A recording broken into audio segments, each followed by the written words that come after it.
Over the past 2 years, more than 7 million Americans have lost their jobs, and factories and businesses across our country have been shuttered. In one way or another, we've all been touched by the worst economic downturn since the Great Depression. The difficult steps we've taken since January have helped to break our fall and begin to get us back on our feet. The economy is growing again. The flood of job losses we saw at the beginning of this year slowed to a relative trickle last month. These are all good signs for the future, but they're little comfort to all our neighbors who remain out of a job. And my solemn commitment is to work every day in every way that I can to push this recovery forward and build a new foundation for our lasting growth and prosperity. That's why I announced some additional steps this week to spur private sector hiring. We'll give an added boost to small businesses across our nation through additional tax cuts and access to lending they desperately need to grow.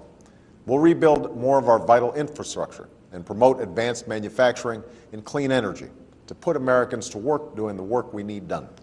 And I've called for the extension of unemployment insurance and health benefits to help those who've lost their jobs weather these storms until we reach that brighter day.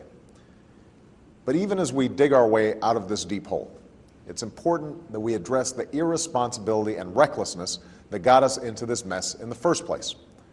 Some of it was the result of an era of easy credit when millions of Americans borrowed beyond their means, bought homes they couldn't afford, and assumed that housing prices would always rise and the day of reckoning would never come. But much of it was due to the irresponsibility of large financial institutions on Wall Street that gambled on risky loans and complex financial products, seeking short-term profits and big bonuses with little regard for long-term consequences. It was, as some put it, risk management without the management. And their actions, in the absence of strong oversight, intensified the cycle of bubble and bust and led to a financial crisis that threatened to bring down the entire economy. It was a disaster that could have been avoided if we'd had clearer rules of the road for Wall Street and actually enforced them. We can't change that history, but we have an absolute responsibility to learn from it and take steps to prevent a repeat of the crisis from which we're still recovering.